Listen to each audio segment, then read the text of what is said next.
Interesting things about airplane food. 1. Why airplane food doesn't taste good. When you eat food on a plane, it might not taste as good as usual. This isn't because the people making the food didn't do a good job. It's because being up high in the air in a plane changes how our bodies work. Studies say that being in a plane makes our taste buds less able to taste sweet and salty things. The air is drier, and the noise from the plane also makes it harder to taste food. So, food tastes about 30% less flavorful in the sky. To try and fix this, some airplane meals have extra salt and sugar, but the food still doesn't taste the same as it would on the ground. 2. All airplane food is cooked before the flight. Safety rules mean that all the food you eat on a plane has to be made on the ground first. This means your meal is cooked, packed up, frozen, and then warmed up again before you eat it.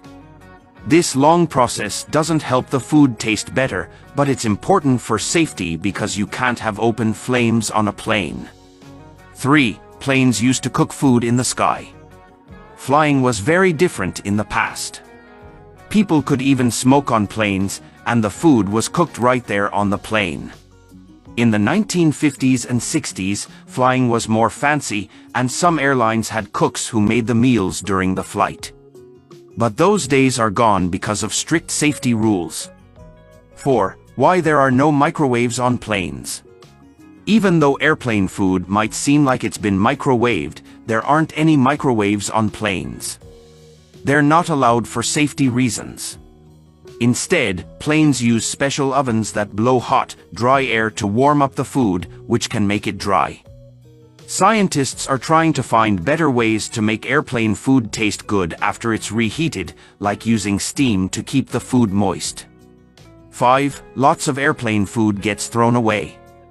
In 2016, airlines made a lot of trash, and a big part of it was from meals that people didn't eat. This waste is usually burned or buried, which isn't good for the environment. Some airlines are trying to do better by giving things like blankets and pillows to people who need them, but it's hard to do the same with food because of strict rules about bringing food from one country to another. 6. Rules against taking leftover airplane food. You might think it's okay for airline staff to take home food that passengers didn't eat, but actually, many airlines have strict rules against this. In some places, taking leftover food can even lead to being fired or charged with breaking the law. These rules are there to stop the spread of diseases and pests from one country to another. 7. When bad airplane food made people very sick. Eating bad food on a plane can sometimes lead to more than just not liking your meal. For example, in 1992, some people got very sick with cholera after eating tainted shrimp on a flight. This shows how important it is to make sure the food served on planes is safe. Thanks for watching.